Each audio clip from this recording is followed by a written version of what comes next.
back to Room 101 from the Homeboys, and we're slap bang in the middle of an international break, so we can all chill, relax. Well, no, not everyone. So I am delighted to welcome back to the Homeboys, but a first-time Room 101 guest, Celtic Trust Vice Chair Jeanette Findlay. Well, Jeanette, how are you? I'm fine. And yourself, Stuart? And yourself? Aye. Well, I think I got a lot of my grievances out last night on the main pod. A lot of swearing was done, so I'm kind of ready for the weekend. Well, Jeanette, as I say, a well-kent voice on the main show, but thanks for coming on with me and giving us a wee update and a chance to educate a couple of folk, I would say as well.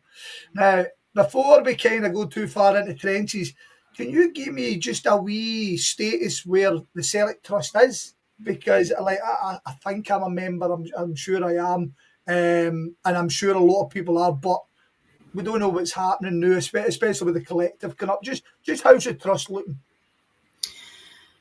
Well, the Trust tends to go up and down in terms of membership, depending on what's happening with Celtic. So I think our membership is rising at the moment. I think that's one of the things you can say.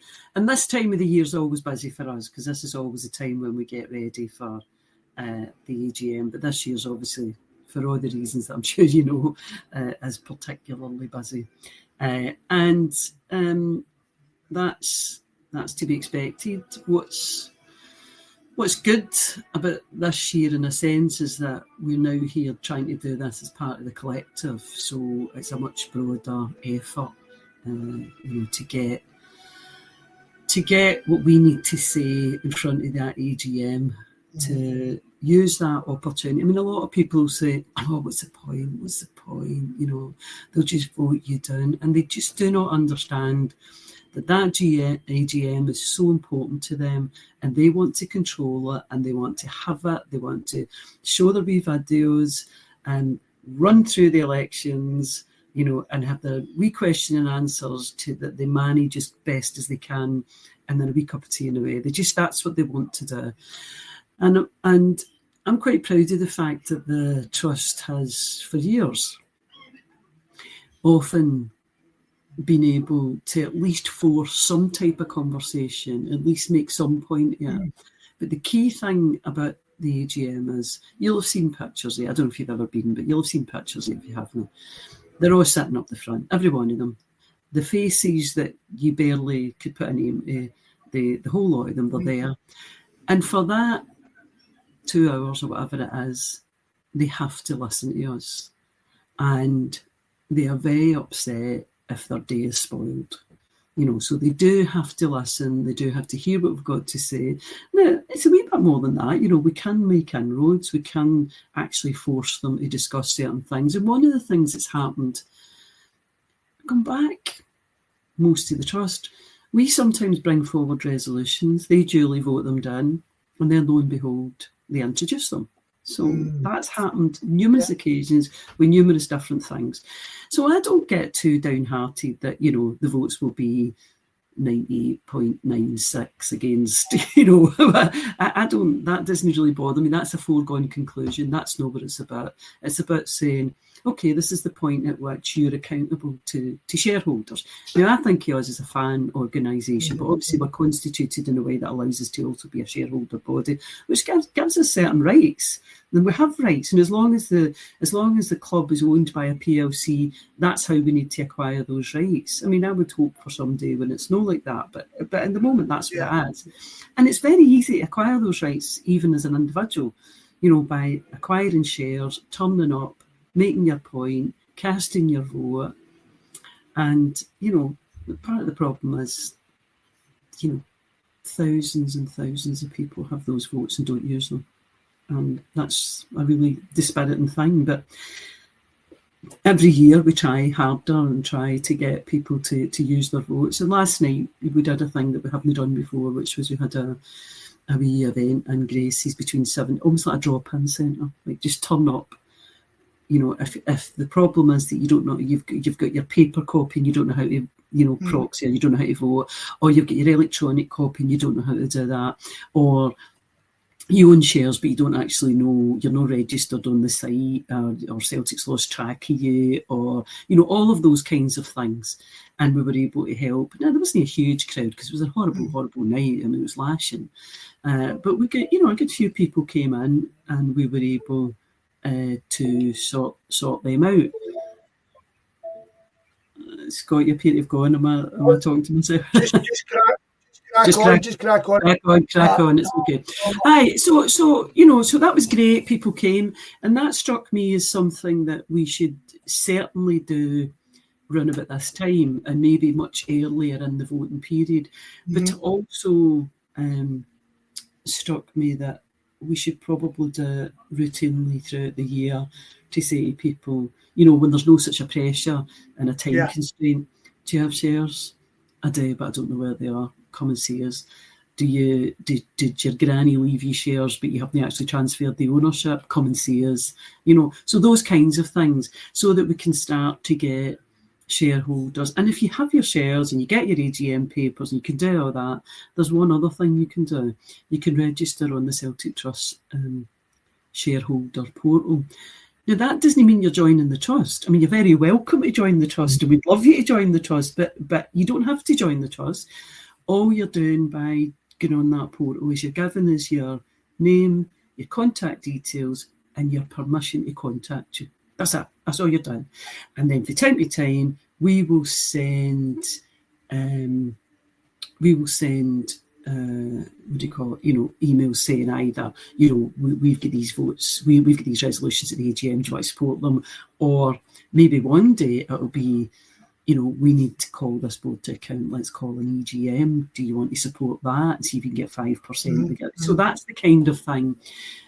So that costs you nothing, maybe a minute of your time just to put those details in, and then it means you can be contacted. So that's a project. It's a long-running project. It's not going to happen anytime soon. But, always at these times you have to capitalise on the fact that at these times people are understanding that the ownership and governance of the club, the company that owns the club, is really important to us. Yeah. And I know you might not think about it most of the time, but the times when you suddenly need to think about it is not the time to start organising. You need to be doing that all the time. So anyway, so people like me talk about this all the time because governance is really important. Because otherwise you get things like, minority shareholders who happen to be Neds taking over the club's media platforms to issue embarrassing rants. That shouldn't be happening. So if you want that to stop. Everything you say there, I mean, it's great. As you say, the trust has been going for a good wee while, and we kind of laughs no the right word, but kind of bemoan the fact that it takes somebody flinging an inflatable shark before people think about kind of getting involved again, and then once we get a couple of wins, it all kind of dissipates, even though the problem remains. Now, talking about the trust in general, so you're a massive supporter and an integral part of the new Celtic Collective as well, we know. Why do you personally believe the collective is important at this point? Well, I've always believed in, joining together and, and unity of strength. I'm a trade unionist, I'm an old-fashioned socialist, that's exactly how I've always, and that's how the trust has always operated.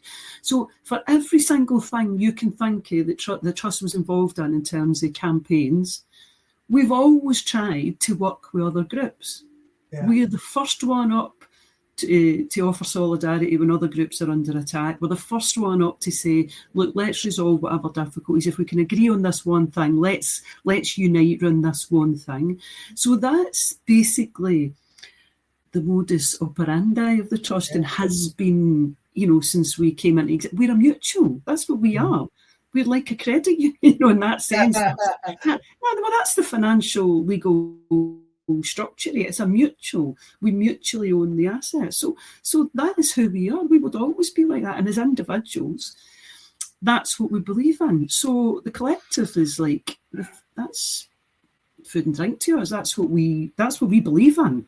So Yeah, and it's great to have that, and I can genuinely say that we've not really had this before, no, in my time, that kind of unity. And, people get anxious, because when you're in a big group like that with people coming from lots of different perspectives, there is certainly room for people to get irritated or annoyed with other people and to, so on and so forth.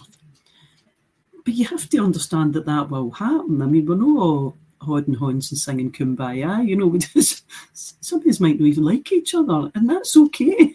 It really is okay. But you just have to put the collective first.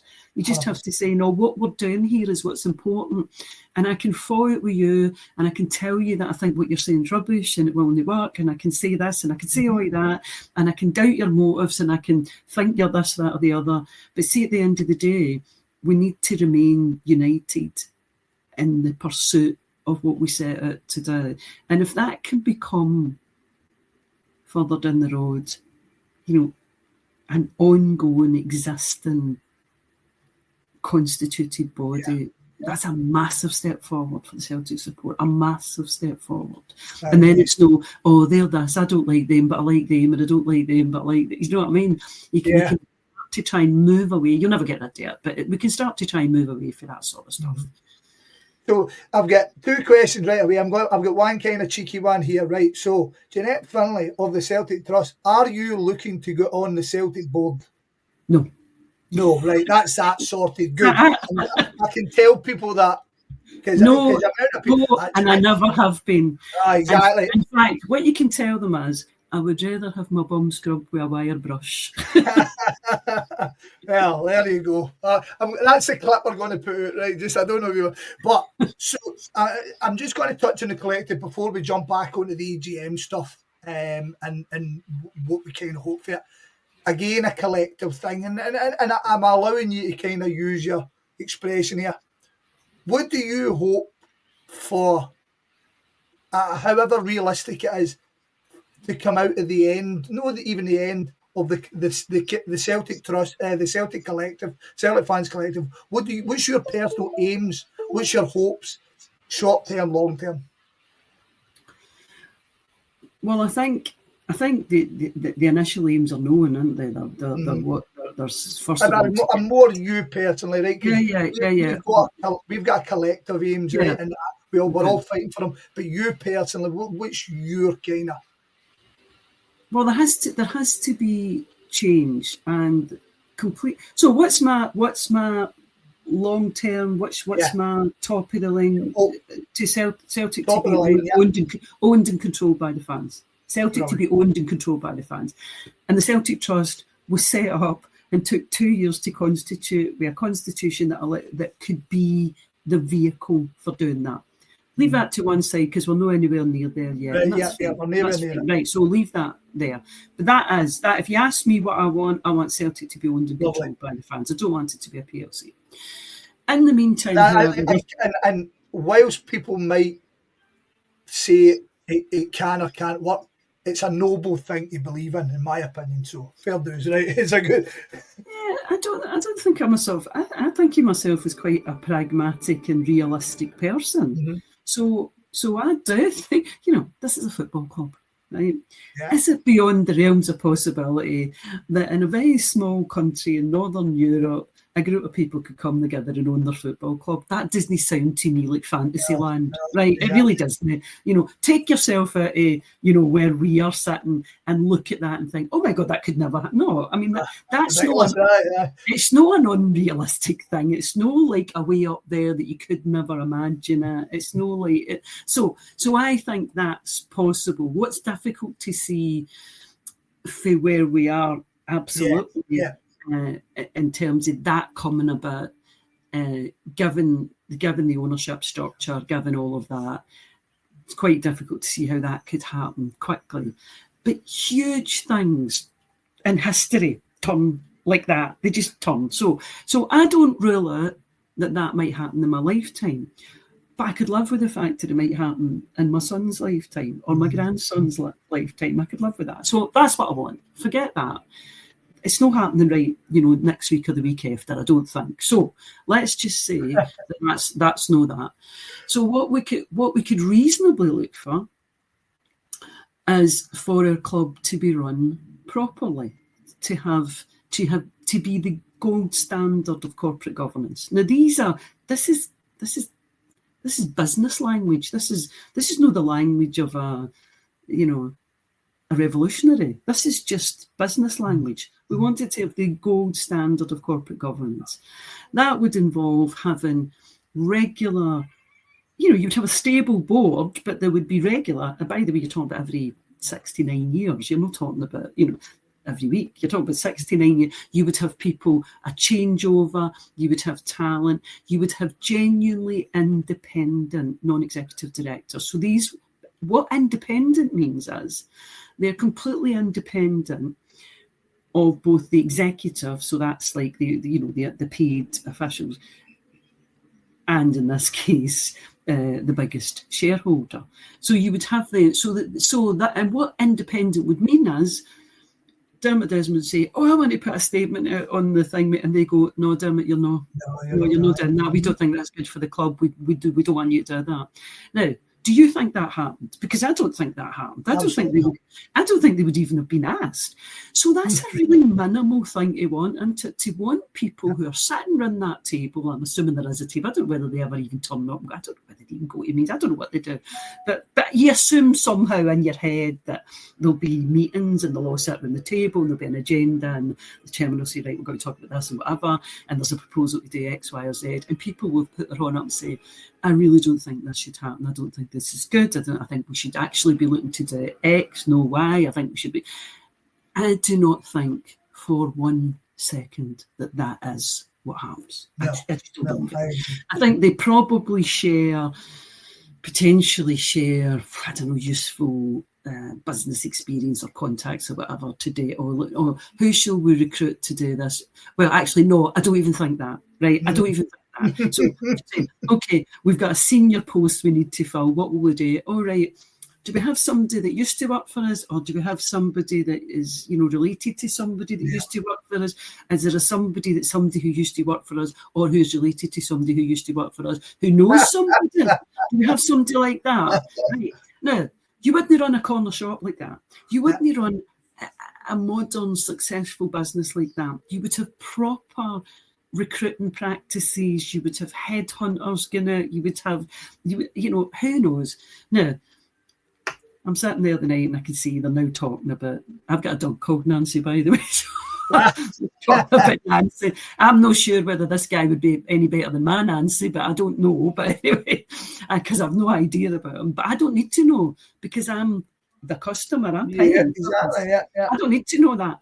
I would like to be confident that they do, but I'm not. So here's a realistic thing, that we have a competent board with modern ideas about football and business who understand, even if they want to think us as customers, treating us like customers would be a step up. At this point in time, it would be an absolute step up. So I would like a board like that. I would like a board who could challenge each other, who can sort of, do all that. I would like to see evidence that when they say, here is our vision, here is where we want to be, that they would tell us how they're going to get there. And they would say, well, in 5 years, we want to be X, and in 10 years, we want to be whatever it is they want to say. I'm not even that bothered. Those years might seem too long, but I don't even really care about that. If they say, yeah, in 2 years' time, we'll do this, and in 5 years' time, we'll do that. And then when we get to 2 years' time, we go, right, okay, we said we were going to get to there.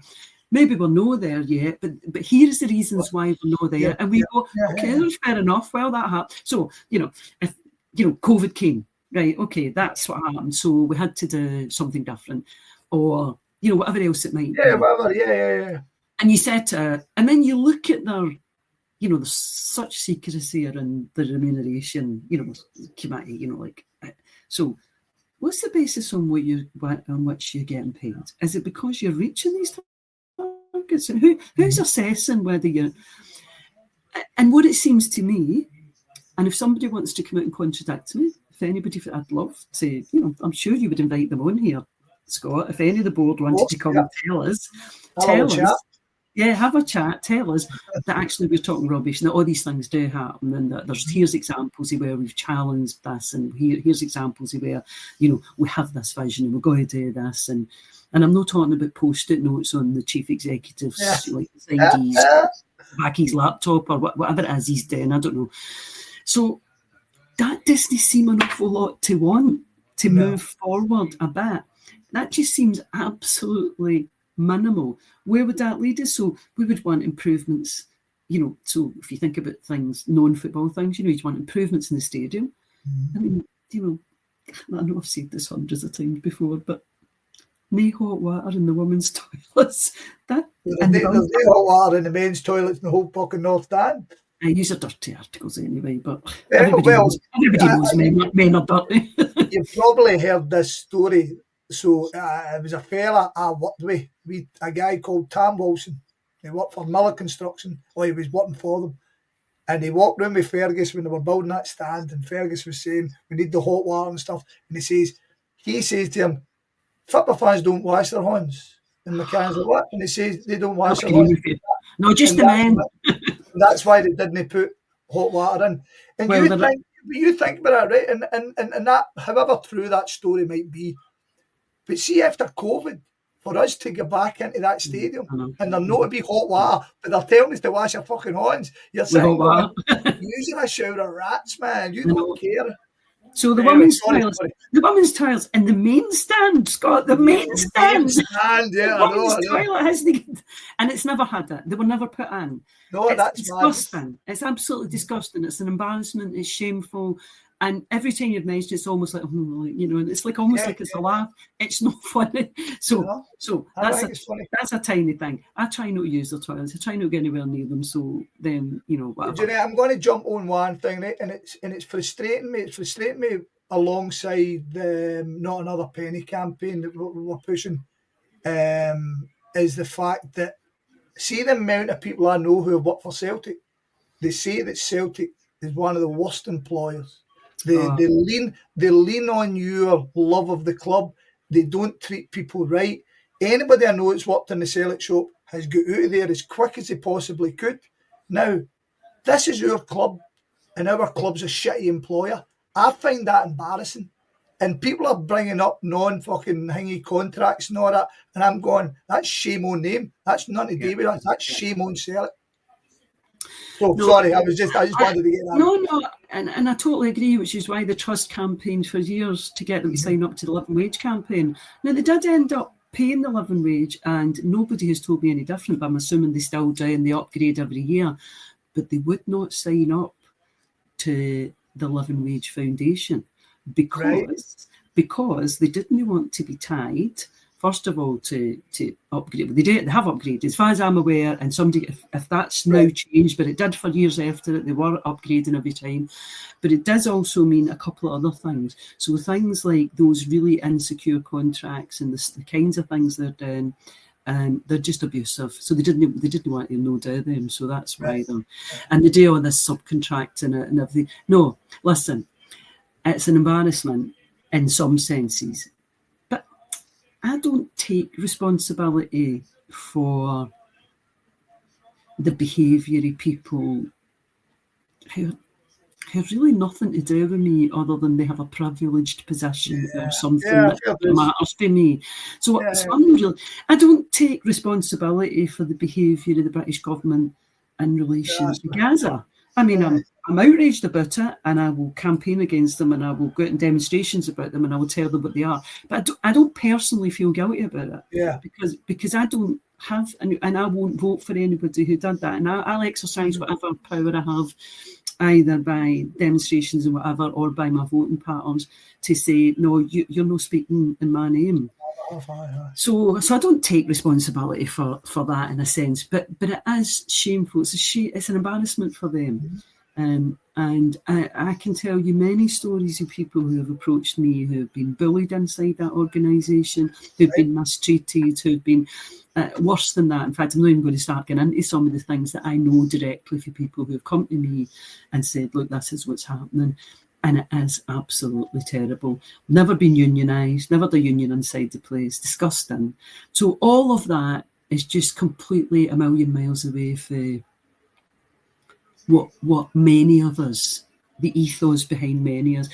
And it really does actually physically disgust me to hear them talking about, our ethos and our foundations and charities and no, that's not to say the Celtic Foundation takes in loads of money, our money and Celtic supporters' money, and does some fantastic projects, no doubt about that, right? That happens.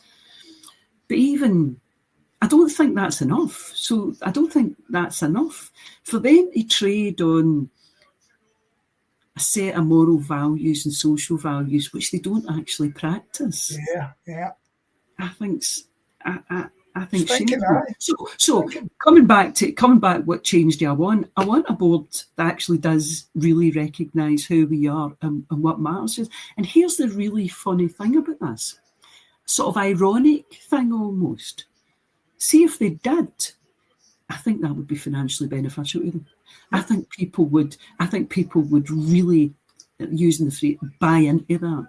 I think if they did run it and they did show that they understood what Celtic as, the national side and immigrant people, what it means to people, they could be financially very successful on the back of that if they actually operate. I personally don't buy anything, even before this boycott. I really, unless it's a present for somebody who I know would really, do you know what I mean? Like it's a special thing or something. I don't buy anything off them. Right. I rarely buy anything off their kiosks. I just don't buy anything off. I don't give them anything. I haven't done for a long time. I don't buy their tickets and I don't buy their, So I think it's a mistake in every possible way not to have directors who genuinely understand what Celtic means. Yeah. So if we could get that, that'd be nice. That would be aye. Right, okay, so now I'm going to do a wee bit of cross publication with some cross. Anyway, whatever it means. So you were on with Paul John Dykes, I think it came out on Monday. I think it was Monday or Tuesday. I think it came out. Is that right? Tuesday, Monday. Monday. Anyway, I think I did it on Monday and it came out on Wednesday night. I think. Right, so it was on Wednesday. Okay, so and I wanted almost to be just a follow up, a supplement. Do you know what I mean? Just kind of give you an update on the drop in, see how we're kind of looking now. Because I would recommend anybody who's downloaded this or listens, go back and listen to that as well. Because the Celtic State of Mind have been great over the past. Well, they've always been great, so they've been really good recently. So the AGM is a week on Friday, 21st. Yeah. Let's talk about kind of how is it too late for say I've got shares, I find shares as you say, I've kind of dug in. Oh, there's these shares. Is it too late for me to kind of register and go? No. To this? No. So I can still. Right. No. So let's say you have shares, and your email came in for Celtic and it's in your spam box or it's in whatever and you find it. Absolutely, just go on and proxy your votes and turn up at the AGM if you can, or proxy them to us. Fantastic. Just to explain to people, see, even if you're going, fill in the voting form and the proxy anyway. You can still tick the box to say you're turning up, because generally there isn't a poll, unless we call for it. So generally what happens is there's a show of hands in the room. If that goes against the vote, so when the chair announces the motion and says, right, okay, votes in favour and votes against, these are the ones that have been proxied in advance. Right, okay. And then they'll take a show of hands in the room. If the show of hands in the room is self-evidently no in line with what was proxied, then they actually have to have a poll, like you physically go and put it in the ballot box. Right, okay.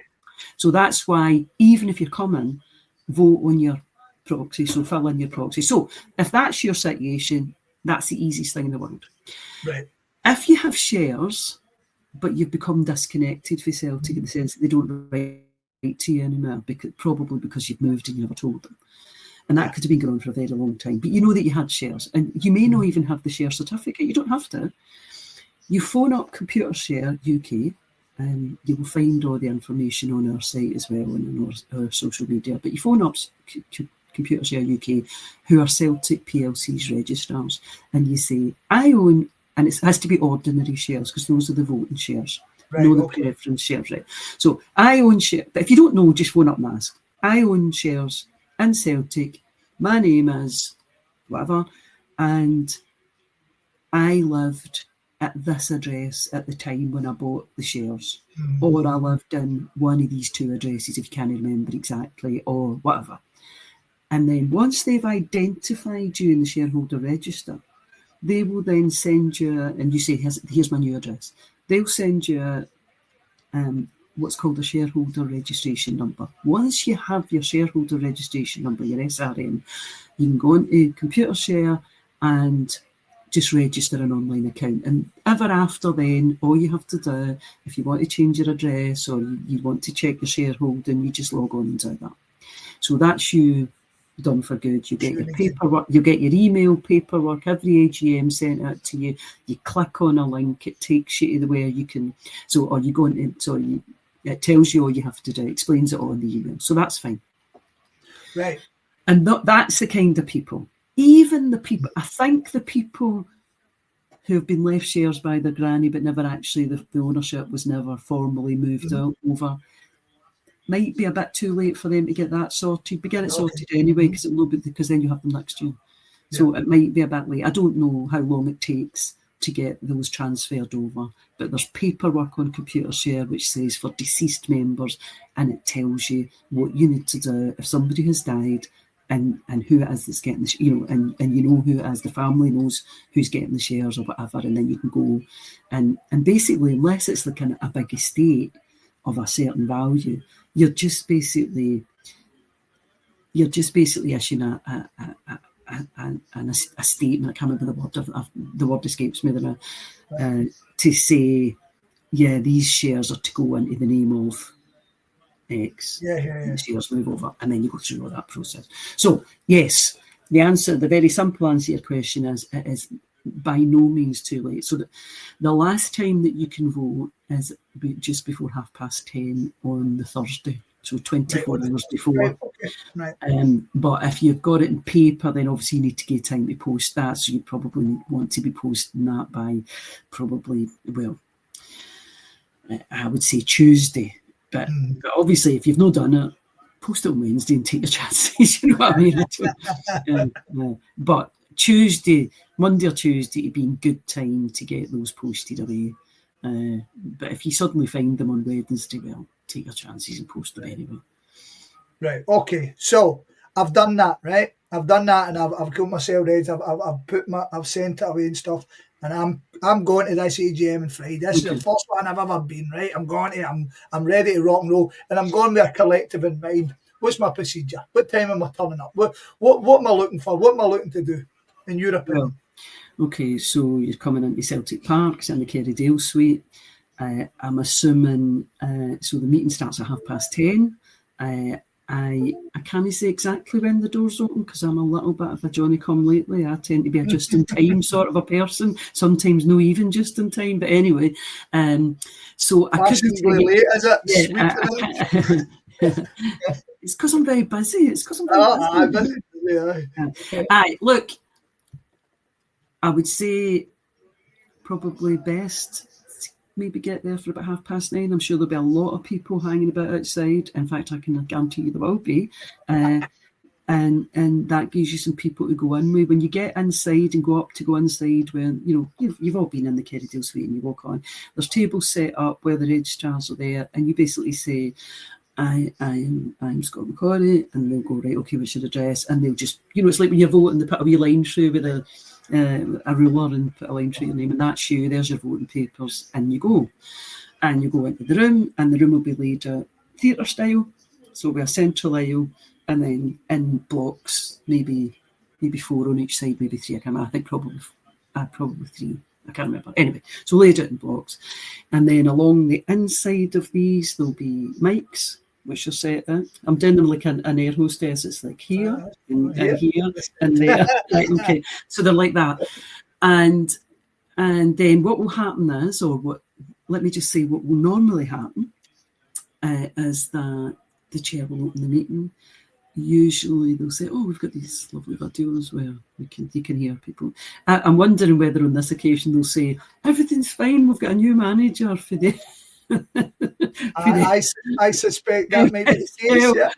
And they'll expect us to go, "Oh, he should have said everything's fine then," Right? Okay, so they'll do something like that.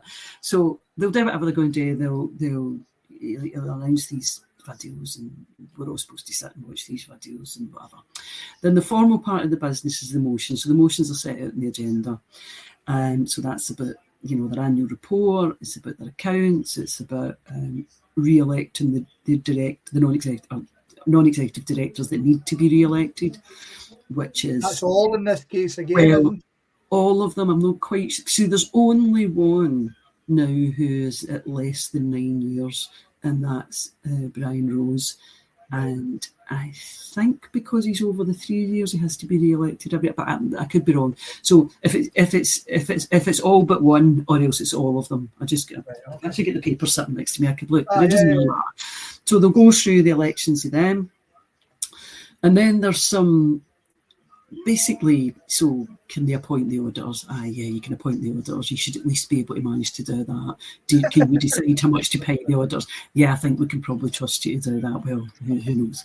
And then there's, can we allocate shares? Now, there's a thing it's called, so it's about the shareholders giving the company permission to allocate more shares up to a very limited amount, and that's to cover. So many years ago, the Celtic Trust argued for a dividend reinvestment scheme, which says, don't give us your £18 a year or whatever it is you give us, give me our shares. And they defeated that at an AGM and then introduced it, because that's what they do. Anyway, so if you've been part of that, then all these years you'll have been getting... I'm seeing a theme here. Right. All these years you'll get your 18. So they need to have shares to allocate for that purpose. Right. Okay. And then there's another resolution which is preemption rights. So I think normally, I'm speaking about this as though I'm a financial buzzkind. I'm not right, but anyway. So normally when a company issues shares, it has to go to the people who already hold shares and say, do you want to buy the proportionate increase in shares so that your shareholding isn't diluted percentage? Right. And that resolution, which I think is resolution 15, is just saying, can we just dispense with doing that so that we can do these dividend reinvestment scheme or share options for certain employees, and we don't have to go about saying, right, do you want to buy another 13 shares and so on. Okay, so that's those two. And then the final two are the ones that were requisitioned by shareholders, us. Yes. Yeah. And one says, whatever board we have, could you please have a strategic plan which has, short, medium and long-term objectives, a set of strategies to reach, though, because a strategic plan without a strategy to get there is just a wish list, isn't it? It's just saying, this is what I would like. So these have strategies for getting there. These are kind of points where we can, check whether we're on track to get where we need to be by the time that we've said we're going to get there. Could you communicate that to people in an appropriate way? And can remuneration be based on whether you achieve those targets? So that's that resolution saying that's what a board should do, which I think's very reasonable. We're all reasonable people, Scott. We're reasonable people. And then the other one says, we don't have any confidence in you, and could you just basically get the fuck go away? Could you just go away, because we don't have any confidence in you. You shouldn't be here. You're no independent. Walk away. There's a song, was it the 1960s song, went, walk away. There's a something like that, and something like that. I might got him singing it. There's a song for the 90s, walk away. No, I'm not talking about the 90s one. I'm talking about a really old one that my mummies and daddies used to sing really at old one. parties. No, I'm just talking an about- old one. Oh no, old. I'm talking about Mark Monroe or something here. Right. Okay. So you're forgetting what age I am, Scott. So anyway, that's what they are. So there'll be those, and then when those, some of them go through without much in the way of chat in a normal year. Here's what will happen this year, maybe something different. The trust ones or the shareholder requisition ones, there's usually always a kind of a merrier debate and merrier thing around that. As I've said, it actually makes it worth going, really. Can I interrupt you 2 seconds, please? Yeah.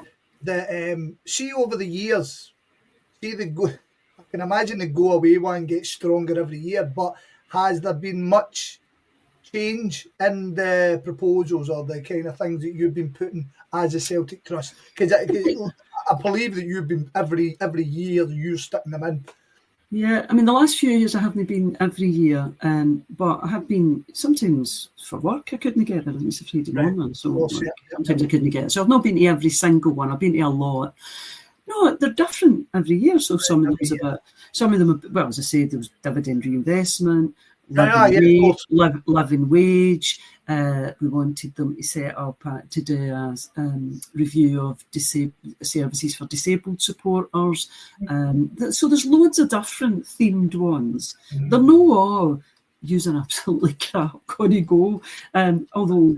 I like that one. That's my favourite, I've got to say. That theme has been building up. So, I mean, a few years ago, we said, the major shareholders get too much control.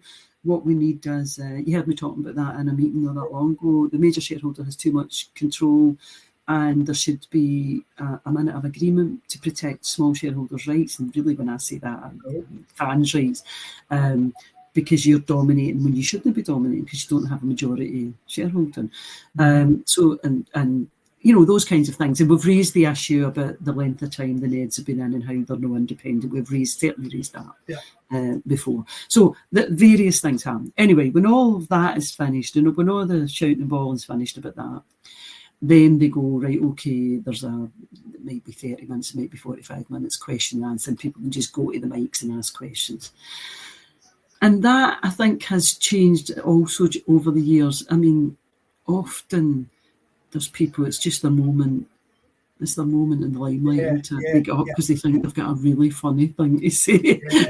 Or they've got and that's either because they want to say a really funny thing about how great, I don't know, the manager is or how great. And some people want to go up and give, because the manager's often sitting there. I don't know why. It's an irrelevance, really. They shouldn't be there. They don't have a role there. But anyway, often they'll sort of try and tell the manager what they should have been doing on some occasions. So occasionally that will happen. No, I mean, it does happen.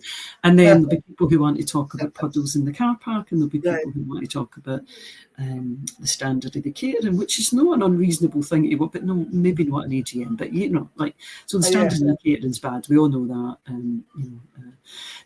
But that's okay because we're not buying any, so that's fine.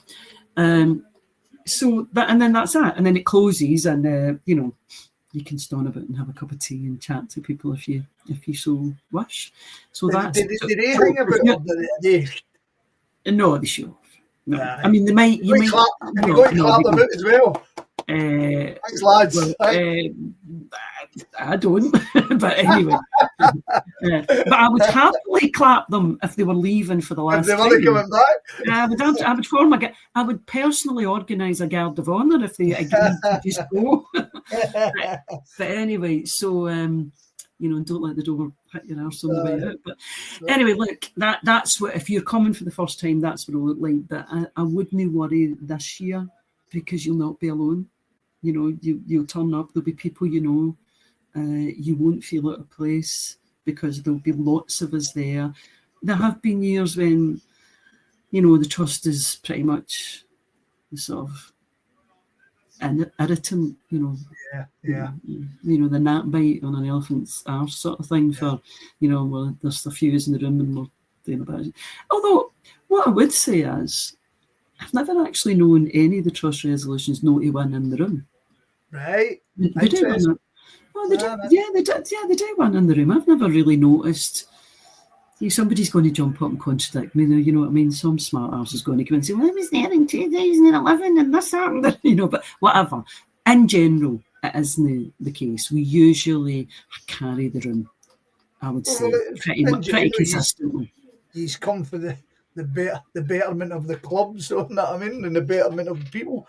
I think so. I mean, I'm sure there's people who don't like us for whatever reason, and that's fine. Yeah. But I don't think anybody could say we're doing it for any reason. In fact, I was surprised you said to me that thing about, do I want to be on the board? Because that used to be the thing. I mean, 20 years ago, people, they just want to be on the board. And you're like, oh my God, I can't think of anything worse. Exactly. No. I mean, like I say, since I've been in the collective, I've heard it a couple of times. And do you know that way you kind of just drop your head on the table and go, oh, geez, peace. No, I mean, it's more than that, you clown. There is some things that are said that, especially social media and stuff like that, there are some expressions or phrases or points of view that are repeated so often that people who have no clue about what they're talking about will just repeat them because they've heard them and just be absolutely convinced that they're true because they've heard it being repeated by loads of other stupid people like them. So, I mean, that's really bad for that because they'll say, I mean, there's sort of certain stories that they just repeat.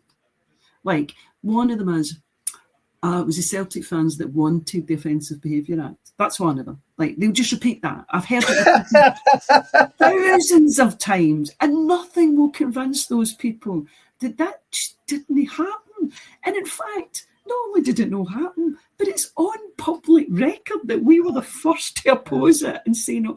And then about me, it'll be like, oh, you go to the polls when people say nasty things about you. And I was thinking, God, the police wouldn't have anything else to do if I was going to them every time somebody said nasty things about me. But people, and right up to recently, when I posted about them, aye, and you go to the police. And I don't answer that, obviously, because why would I? But so coming back to that thing, people, there are just things, I think this is a broader, psychological point. There are just things that are just repeated, and people will just say, well, it must be true, I've heard it so many times, and then they repeat it, you know. They never think, I don't know if that's true, I've just said this and I don't know if it's true. I've noticed it as an avid, like, so I'm sitting working, I'll have the podcast on while I'm walking away, and it's something I've noticed. I don't know if it's a new thing, if it's always happened, I've just never noticed, that somebody will say an opinion and they'll repeat that opinion and they won't be challenged on that opinion, and then that opinion becomes the fact. And they will say that because nobody's ever challenged them, and they'll just keep saying it, and as you say, somebody else will say it, and then it is. It's opened up. And then it becomes the truth. It becomes the truth. What we call in academia a stylized fact. It's like, you know, you just, well, that's not quite true, because a stylized fact is probably close to a fact, but it's, you know, you express it in a simple way. But it can be very, I think it can be very kind of depressing and undermining, which brings me back to the collective, because I think a lot of people who are operating in the collective, it's not that they're inexperienced, because they most certainly know they're experienced in all sorts of things, but maybe they're having to do different things from what they used to do, and then they're coming up against, you know, opposition or sniping for the sidelines, and they find it very undermining, and it worries them. Yeah, you know, you have to find it, and you just ignore that stuff. And, nobody can ever do it completely. I mean, I'm saying it, and I couldn't take my own advice, because there's times when it affects me as well. But you have to just say, no, listen, I can't be distracted by that. I've got to keep my focus on what it is that you're doing here, and I cannot be distracted. I would admit to that. For the sidelines. Yeah, I would admit to that myself. I do kind of get down by the people that you're fighting for basically dismissing you because you're fighting for something. That frustrates me, and certainly yourselves and the Ultra Boys and and guys like Paul, guys who've been fighting for the fans for so long, for their own fans to kind of turn on them. It depresses a living daylights out of me, you know what I mean? Aye. But Yeah, as you it's say, no nice. No, it isn't nice. But you've got to just, if you're not, if you're not up for that, then you would be as well just saying this is not for me, and it isn't for everybody. Like campaigning, some people will be able to find it. Some people won't ever campaign for anything. Some people will find it in themselves to say, right, I want to do this one particular thing, and once I've done that, that's me, and that's okay. There are very, very, very few people who will continue to campaign in roughly the same area for the same types of things for decades, understanding that they're not going to get there next week or next month. There are very few people willing to do that. But the ones that are willing to do it are able to do it only by no listening to that chat. Don't listen to it. If you hear it, try not to respond to it. Try not to, and I'm not saying you don't listen to reasonable criticism. I'm not talking about that. If somebody wants to criticise you in good faith, they'll first of all do it openly. They'll do it in their own name, and they'll do it, and then you can have that debate. And you might never agree, but you have the debate, and then that's it finished. Brilliant. But you have to get to. Yeah, like I say for myself, I did get kind of down about it, but I think, and you said it right at the beginning, I think the strength of the collective is a major, major positive, and it is something to build on. And I sit at meetings with you guys, and I keep saying to Gemo, I'm a soldier. You know what I mean? I'm point me in the direction, and I'll go for it. But it's you say, it's no idiot sitting in a room. It's people with Celtic in their hearts, and they're giving everything for it. And I think it's as positive. I'm a regular on the Huddleboard, and the same questions come at you. And I've started using it. I met Jim Orr recently, and I was saying to Jim, because obviously Celts for Change was born out of Save Yourselves. And Save Yourselves didn't have a white knight. They didn't have Fergus McCann sitting there. And I was saying to him, what was it like for you guys going at them when all you had was, we want change? You know what I mean? And I'm saying, how come they guys are lauded? I think people look back in '94 a wee bit misty-eyed and kind of don't realise how crap they got it as well. Do you know what I mean? So, I don't know. No, that's absolutely because, I mean, it divided the main associations. It split. It caused all sorts of bother among the Celtic Sports Association. I know that for a fact. So, no, nothing that you're ever going to really campaign for and fight for isn't going to come up with opposition, isn't going to come up with division. And it's how you deal with that division. It's how you, and that's, I think, the key here. It's not that you won't have division, and it's not that there's something that you can do where everybody will always agree. That's not ever going to happen. So you have to accept that it will be flawed. There'll be a bit of 2 steps forward, 1 step back. There will be, all that. But just keep focused on the prize, keep focused on making this better, because your only other alternative is, in that phrase, to walk away, and we're not doing that, are we? I don't have where else can we go? Where else can we go? We're Celtic supporters. That's what we do. I don't know what people do who don't go to the football. I have no idea what they do.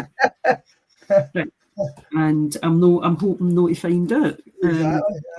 So I don't know. I mean, everybody at some point in their life, when you give birth and stuff like that, you can't always go to the football. When you in my case, I've got a grandson, and that there's times when you've got to put your family first, and you've got to do stuff like that. So everybody, has sometimes short gaps or intermittent bits where they can't get to the football, but by and large, we are people who go to the football.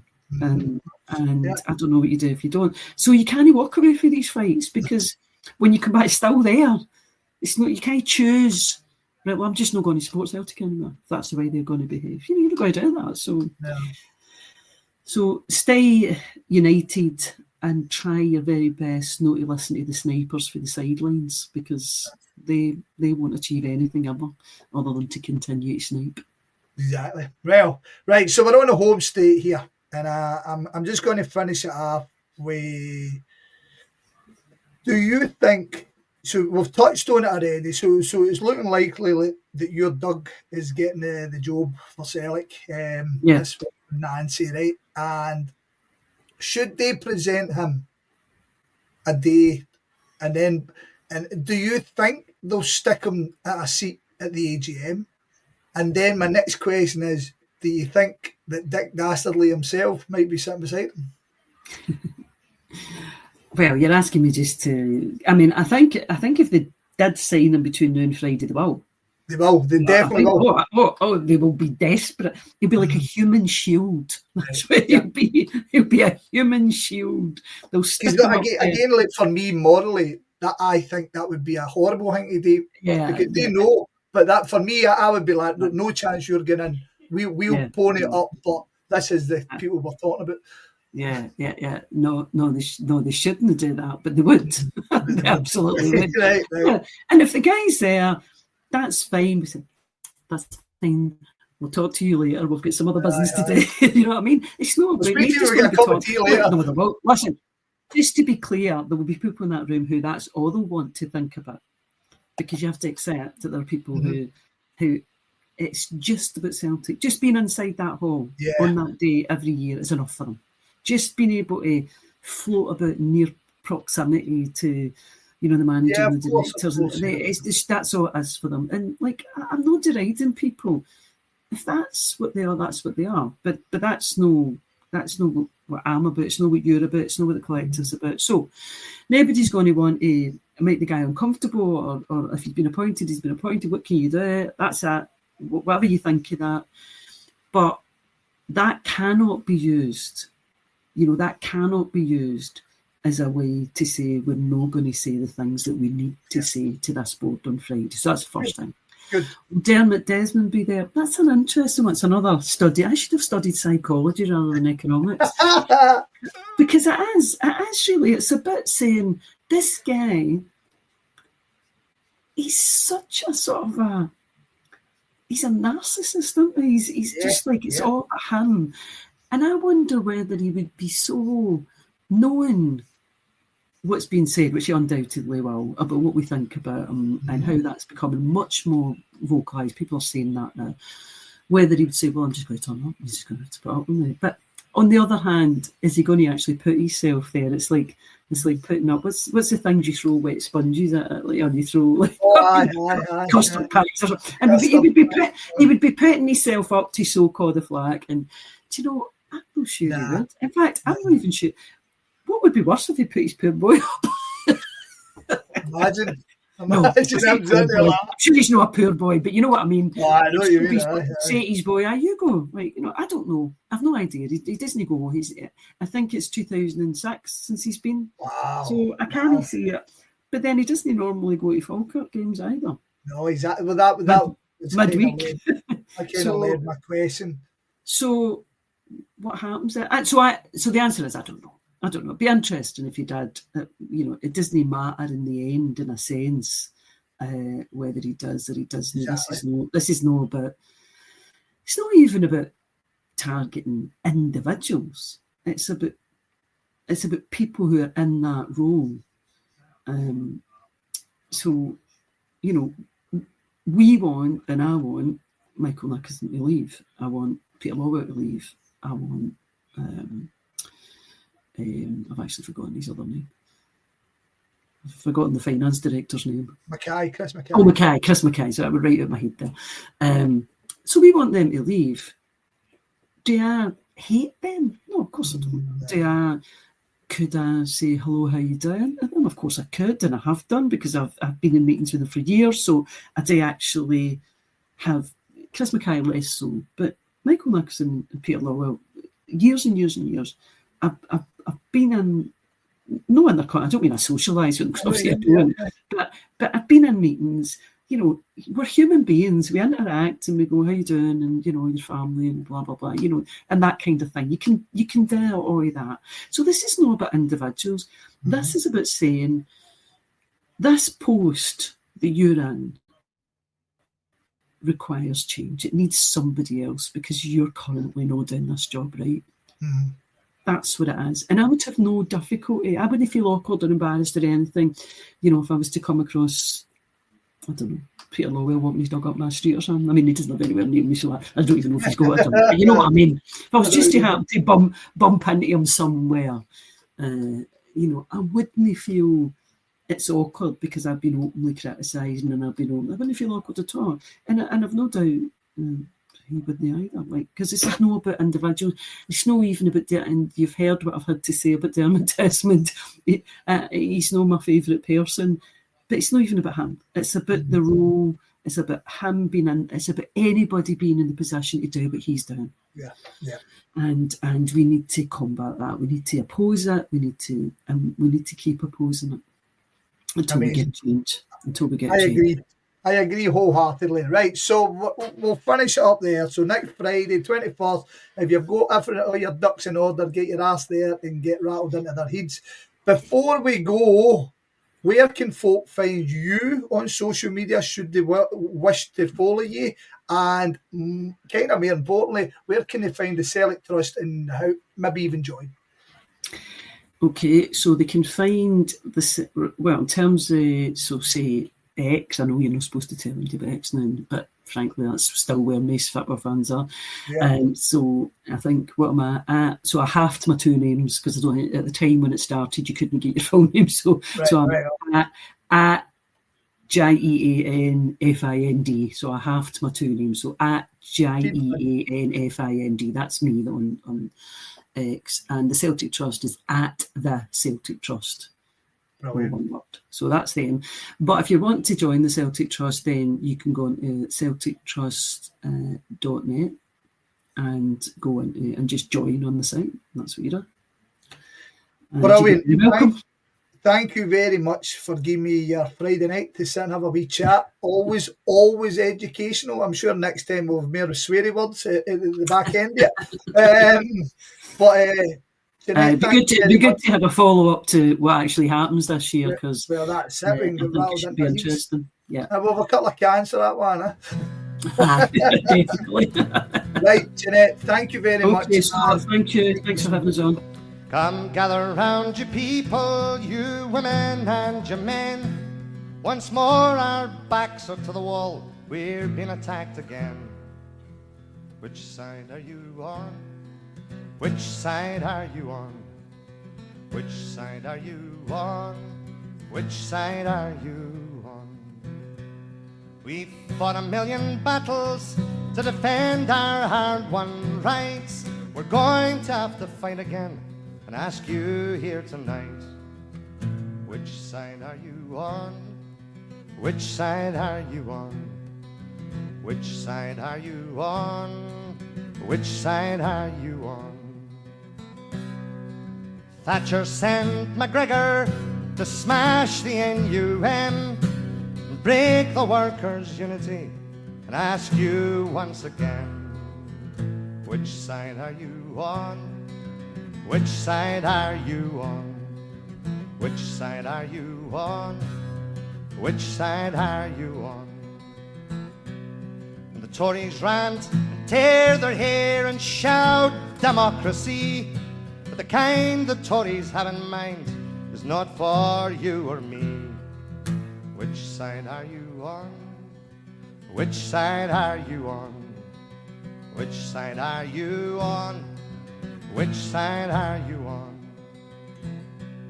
They're screaming for a ballot and it's pure hypocrisy. But they care so much for ballots. What about the GLC? Which side are you on? Which side are you on? Which side are you on? Which side are you on? Which side are you on? And the choice is here before us. There's just one thing to do. support the miners' struggle, or the next in line is you. Which side are you on? Which side are you on? Which side are you on? Which side are you on? Which side are you on? Which side are you on? Which side are you on? Which side are you